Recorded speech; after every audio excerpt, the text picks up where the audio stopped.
বলেছে এটাই যদি জামাত ইসলামীর মডেল হয় তাহলে এই বাংলাদেশটাই আমরা চাই। মা বোনেরা বলেছেন এই বাংলাদেশ আমরা চাই। সম্মানিত ভাই বোনেরা, আমরা কথা দিচ্ছি, আমরা মুখে নয় কর্মের মাধ্যমে ইনশাল্লাহ সকল অপপ্রচারের জবাব দেব। এই সমস্ত অপপ্রচার করে জনগণকে বিভ্রান্ত করার দিন শেষ। কেউ যেন আমরা না ভাবি যে আমি অন্যের চাইতে বেশি জ্ঞানী এবং চালাক। সবাইকে মনে করতে হবে আমার চেয়ে বাকি সব লোক জ্ঞানী এবং চালাক। চালাকি যিনি করবেন ধরা তিনি খেয়ে যাবেন, তিনি পালাতে পারবেন না, জনগণের জালে বন্দী হয়ে যাবেন।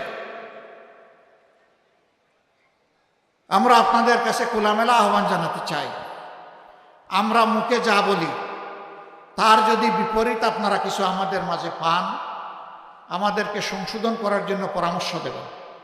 যদি আপনার পরামর্শ দেখেন যে কাজে লাগে নাই, আমাদেরকে ত্যাগ করবেন এবং ঘৃণা করবেন।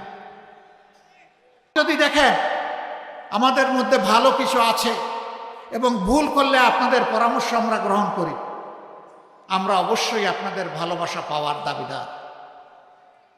কারণ আমরা বিশ্বাস করি জনগণ আমাদের চাইতে এই দেশকে কম ভালোবাসে না।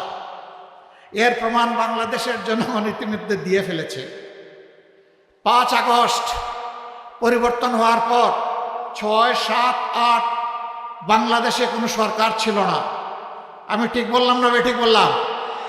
কিন্তু আলহামদুলিল্লাহ বাংলাদেশের জনগণ প্রত্যেকে জিম্মাদার হয়ে দায়িত্ব নিয়ে অপরের জান, মাল এবং ইজ্জতের পাহারাদারি করেছে।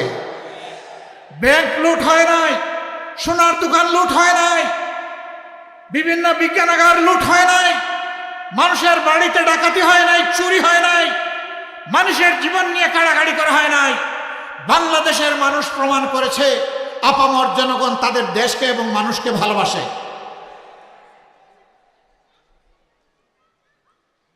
এই দায়িত্বশীল জনগণকে আমরা একটা দায়িত্বশীল সরকার উপহার দেব ইনশাআল্লাহ।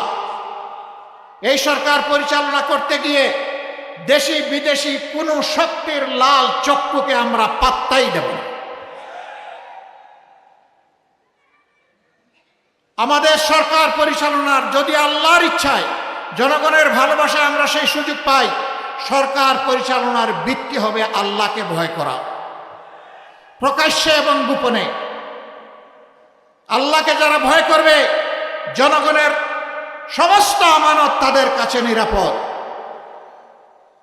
জনগণকে তাদের অধিকার চেয়ে নিতে হবে না, সরকার বাধ্য থাকবে জনগণের অধিকার তাদের ঘরে পৌঁছে দিতে। এই ইতিহাস নূতন করে আমাদের রচনা করা লাগবে না। এটি আমাদের গর্বিত ইতিহাস, এটি আমাদের মদিনা কেন্দ্রিক শাসনের ইতিহাস। আমরা দল ধর্ম নির্বিশেষে সকল মানুষের জন্য সেই ইতিহাস রচনা করতে চাই। অনেকে আমাদেরকে কর্নার করার চেষ্টা করেন। বাংলাদেশ জামাতে ইসলামী যেহেতু কোরআন কেন্দ্রিক একটি দল, সেই কারণে অন্য ধর্মের লোকেরা তাদের হাতে নিরাপদ হবেন না। আমি মহান আল্লাহর পর ভরসা করে চ্যালেঞ্জ দিলাম, 54 বছরের স্বাধীন বাংলাদেশে বাংলাদেশ জামাতে ইসলামীর কোনো নেতা কোন অন্য ধর্মের লোকের উপর জুলুম করেছে, তার জমি দখল করেছে, তার ইজ্জতের উপর হাত দিয়েছে, তার সম্পদ লুণ্ঠন করেছে, সাহস থাকলে আমাদেরকে বলে দেন। আমরা সেই দুষ্ট লোক তৈরি করি না।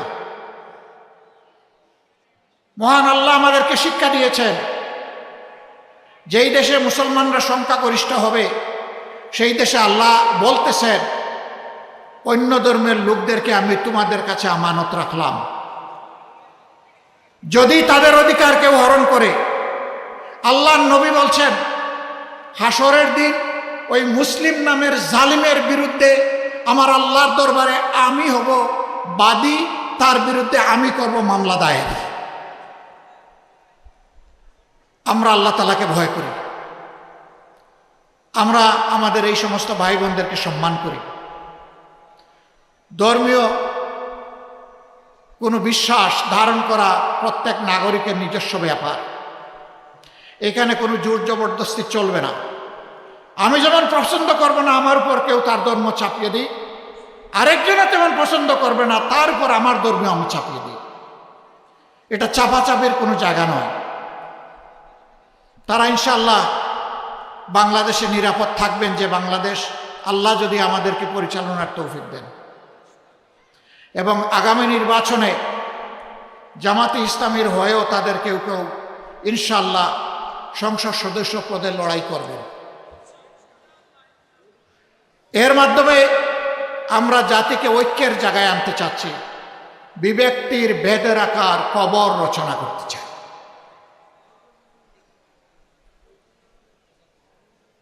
সম্মানিত এলাকাবাসী, কথা অনেক হয়ে গেছে। আজকে জুমাবার, আমরা সবাই জুমার নামাজে শরীক হব। যেই কথাগুলো বললাম সেই কথা সাক্ষী হয়ে গেলেন আল্লাহ আর আপনারা। মহান আল্লাহর কাছে তৌফিক চাই এই অঙ্গীকার কথাগুলা যেন আমরা রক্ষা করতে পারি।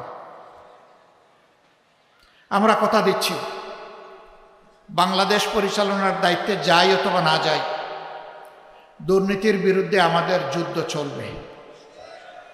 কেউ আমাদেরকে থামাতে পারবে না ইনশাআল্লাহ। চাঁদাবাজদের বিরুদ্ধে আমাদের প্রতিবাদ এবং যুদ্ধ অব্যাহত থাকবে। কেউ আমাদেরকে থামাতে পারবে না। দুঃশাসন, অপশাসন, অবিচার এর বিরুদ্ধেও আমাদের লড়াই অব্যাহত থাকবে। এটাও কেউ আমাদেরকে থামাতে পারবে না। এই লড়াই সময়ে আমরা আপনাদের ভালোবাসা চাই, আপনাদের সহযোগিতা চাই, সমর্থন চাই, পাশে চাই, সাথে চাই। আল্লাহ প্রিয় দেশকে হেফাজত করুন। আগামীতে আল্লাহ তাআলা জনকল্যাণের একটা সরকার গঠন করার তৌফিক এই দেশবাসীকে দান করুন। সকল প্রকার দুঃশাসন অপশাসনের কবল থেকে আল্লাহ তাআলা চিরতরে আমাদেরকে মুক্তি দিন। একটা মর্যাদাপূর্ণ জাতি হিসাবে বিশ্বের বুকে মাথা উঁচু করে বুক চিতিয়ে দাঁড়ানোর তৌফিক আল্লাহ আমাদেরকে দান করুন।